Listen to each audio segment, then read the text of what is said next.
Hello, Hello, Light and Lightning Eagles. Eagles. Welcome to this week's episode of WLTV. We're your hosts, Michelle. And Sam.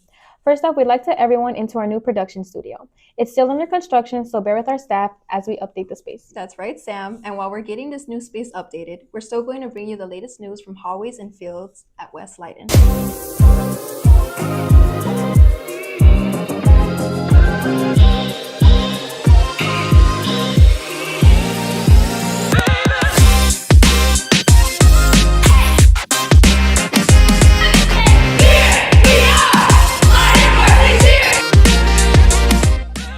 Before we get into our news segments, we have a few reminders for our lighting community.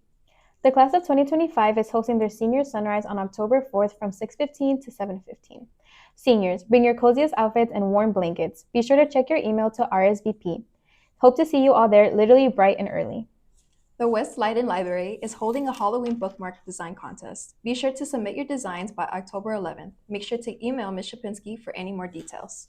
Hispanic Heritage Month is from September 15th to October 15th to celebrate the culture and accomplishments of American citizens whose ancestors came from Spain, Mexico, and the Caribbean and Central and South America. Leiden is embracing the recognition throughout weekly events and activities. Vamos Aguilars! Ciao, buongiorno. You may have heard these greetings last week in our hallways since West Leiden held their Italian exchange program. Students were visiting and staying at host families for 2 weeks. Here's Lupita and Monica covering their experience. Came alive in the hallways of Leiden high schools as a group of 26 exchange students joined our school community for the first time. From Brescia, Italy to our hometown, these students experienced American education, culture, and high school life. 10 days filled with new experiences, lasting friendships, and a unique cross-cultural exchange. But there were also many bumps in the road, not only from the Italians, but also from the Leiden students who hosted them. Addison Alvarez, a senior at West Leiden, shares her experience with hosting 3 Italian students. There was never really any struggle having the Italians here, but on the last day of the trip, I had to take one more Italian in due to personal situations, but it was one of the better decisions I made. With having 3 Italians, it was probably the best night we had. The Italians experienced many different cultures here. For example, I had them try Puerto Rican rice, and we took them to a baseball game. When it comes to food, our Italian exchange students know their stuff, but this week they stepped out of their comfort zone and tried a few American twists on Italian cuisine. What we consider a classic Italian dish, Alfredo sauce doesn't exist in Italy. A few Italian students had the opportunity to try Olive Garden. They liked the dish but were definitely a bit scared to try this new meal. The Italian exchange also got their first bite of Chicago-style pizza, and their reactions were priceless. Some were surprised, others impressed, but all agreed it's definitely different from what they're used to back home. Some students even got the chance to try Americanized gelato. While it may not be exactly like the creamy scoops from the streets of Rome, it certainly brought smiles to their faces and a familiar taste to their mouth. The Italian students had the unique opportunity to experience a high school football game in America. They were fascinated by this cultural sport and loved every moment of it. Most importantly, the Italians created lifelong memories not only of the beautiful city of Chicago, but also of the Leiden students they spent time with. Here is Federico Amato, an Italian student participating in the exchange program, talking about his favorite moments from the trip. I mean, the guy I met, all the guys I met, they were all kind and nice with me. We got closer and closer during the period in the year, and I think some of the relationship will last during the year. From thrilling football games and the vibrant Chicagoland culture to the chaotic foods Illinois holds, these Italian students have created unforgettable friendships and lasting memories. For WLTV, this is Monica Hernandez-Willis and Lupita Corona. Go Eagles! Looks like they all had a marvelous time here in the stage trying all these fun new things. Leiden Theater is proudly presenting Game of Tiaras, a play based on a twist of Game of Thrones and Shakespearean tragedies. Ooh, I would not miss out. Sounds interesting, guys, and I would highly recommend getting your tickets soon. Adult tickets cost $5 and students cost $3 or free with ID. Wait, now that we're just mentioning tickets, that reminds me, homecoming tickets. You're right, Sam. And homecoming is right around the corner and tickets are being sold next week. I just can't wait. What are you gonna wear? Oh my god, I have so many ideas. So I was thinking maybe I might... Oh, sorry guys, we were just getting a little distracted. Let's give it to Jaden and Kian so they can give us a little more insight on what to know about this year's homecoming. At Leiden every New Year, we have a homecoming dance towards the beginning of October, and it's finally happening soon. Students will be able to go to the West Side and Field House and enter the homecoming dance after the football game on October 5th. Here's Ms. Lopez to show us what homecoming is going to be like and what she expects the game to be. At the game, I feel like that's the most packed game we have. I feel like that's the highest student attendance, so I always like to see people come out, and usually there's some kind of theme, so that's always fun to see if students come dressed up in the theme. People who are dancing the whole time, people who are like sitting at the tables, or this year we're going to have a food truck come, so I'm excited to see how people like that and the circus carnival theme. All students have their own opinion on homecoming and Spirit Week, but most students enjoy homecoming as a whole. They enjoy the fun memories they get to make during the dance, football game, and Spirit Week. We asked two seniors, Haley and Denise, about their opinions on homecoming in general and the Spirit Week, and here's what they have to say. Yeah, they're fun. I've gone to 3. The freshman one was intriguing because it was different, but I've gone to all of them that I could so far. The one at East, that was really good. I like that they had an outdoor area. I spent most of the time out there because it was warm. And then last year was pretty good. Snow cones are great. They've been pretty good. I think they've been getting better. People are more into it. They're more enthusiastic about it. I think it's more school spirit has been coming back. Maybe it's because our football team's getting better. Being able to go out, go to a dance with your friends, I think it's just the people you surround yourself with make it great.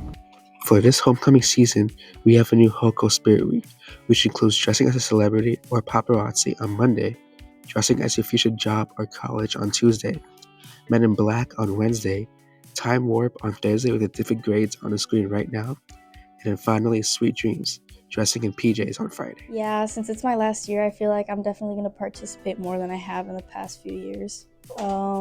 Probably Friday, the Sweet Dreams Candyland, because I get to wear my PJs.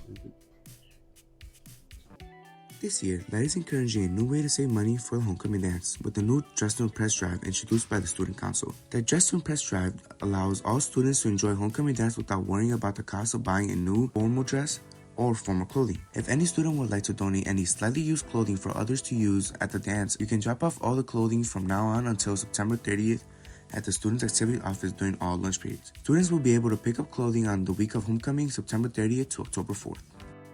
As homecoming is coming to an end, multiple students are eager to get dressed, go to the dance floor, and have a great time.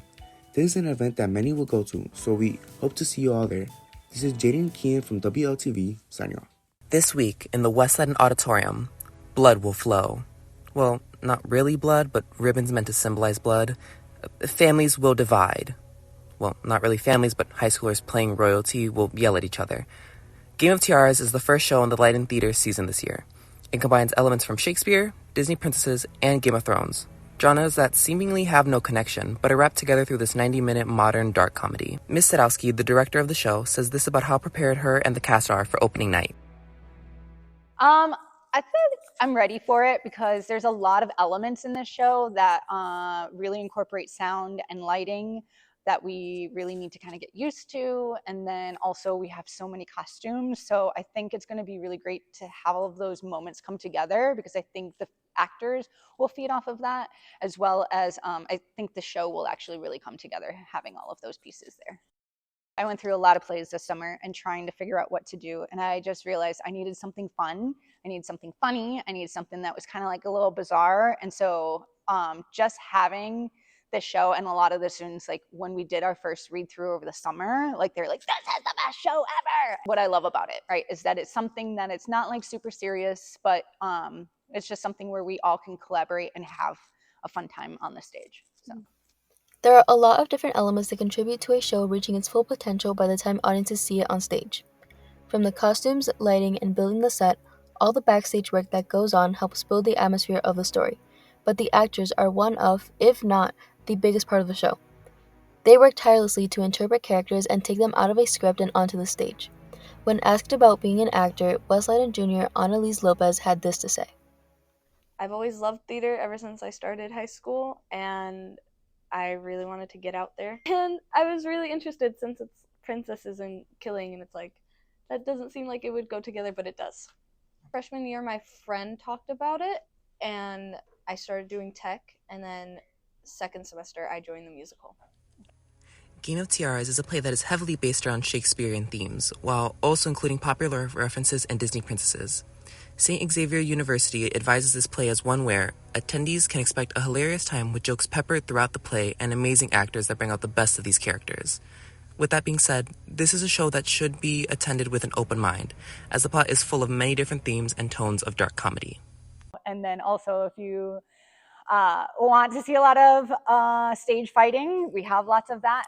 There's a lot of little funny puns that are kind of towards Disney, and I think just because there's so many people that have put like their hard work into the show, just to come and support them and for them to have a large audience filled with laughter will really help support their piece. I think it's going to be geared more towards high school students. So I think there's a lot of moments where I think they'll have fun and like be able to see some of those characters that we know from Disney be in a different light. Like I said, it's genuinely hilarious, and we put a lot of time and like effort into it, especially considering like the time crunch I'd say that we had. Also, like the costumes ain't down, so come see it. It's not your normal princess story. We hope you go see Heads Roll and Families Crumble this Thursday, Friday, and Saturday at 7 p.m. in the West Leiden Auditorium. Tickets are free with the Leiden ID, but regular admission is $5 for adults and $3 for students. Come on out to support the Leiden Theater Company. For WLTV, this is Marissa Ramirez and Mia Herrera. Thank you guys. We hope to see you all there. Did you hear about Northlake's annual tradition of wide garage sales? Yes, I did. I also heard Jocelyn got an interview with Northlake's Mayor Jeffrey Sherwin to get a little more information about this community's garage sale. Take it away, Jocelyn. This past weekend, the Northlake community hosted their annual citywide garage sale. Over 58 homes filed permits to sell their goods from those overflowing garages in hopes of decluttering and making some quick cash. Northlake's Mayor Jeffrey Sherwin believes this is an opportunity to bring the community together, promote local engagement, and encourage residents to recycle and repurpose items, all while supporting each other and decluttering their homes. I'm Jeffrey Sherwin, and I'm the mayor of the city of Northlake. In 1997, and there's not much organization to it. I mean, it's a matter of getting people to sign up. And then we publish the list. Sometimes you can pick up some good furniture or household items, but there are some good deals to be gotten out there. It's really not a whole lot of work to it. I mean, it's a matter of getting the word out there, and I think people look forward to it every year. They know we do it every year in September. Following Mayor Jeffrey Sherwin's insights on the Northlake garage sale, Claudia, Yahira, and Sandra all had busy weekends, each hosting their own garage sale.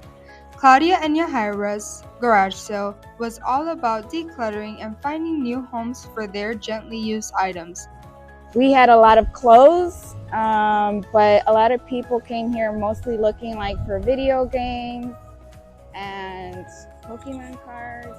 Some people come here for girl clothes, some come for boys clothes, some come for sportswear. While Sandra's focus was mainly on helping her community by selling household cleaning supplies at a cheaper price. So people with the expenses, I mean, we sell things and they're not expensive. The citywide garage sale brought the community together and made a positive impact. 3, 2. Well, there you have it. That was Leiden's current updates, but this is just the beginning. We look forward to talking to you all very soon. Time's almost up. Just enough time to see what Maddie has waiting for us. Before we go, though, we hope everyone has been having an amazing start to this school year. Thank you for tuning in this week's WLTV. We'll catch you all soon. And go Eagles! Go me, go me, go me, go me, go me, go me. Hi, I'm here with WLTV, and this is and Nayeli, Rogelio, and Isaac, Jenny Moreno, and Melanie, Mr. Hanawi, and Anthony. According to the U.S. Constitution, the president is part of which of the 3 branches of government? Oh boy. The legislative? Executive? Executive.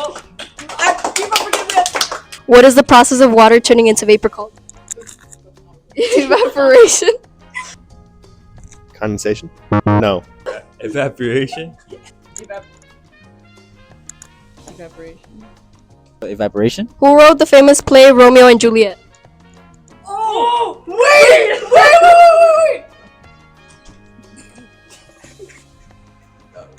Edgar Allan Poe. Shakespeare. Shakespeare. What is the tallest mammal on Earth? A giraffe. Giraffe? A giraffe? Huh? A giraffe. Last question. How many inches are in a foot? 12. 12. Oh, 12. 12. Okay, this concludes our interview. Thank you so much for joining me today. Go Eagles!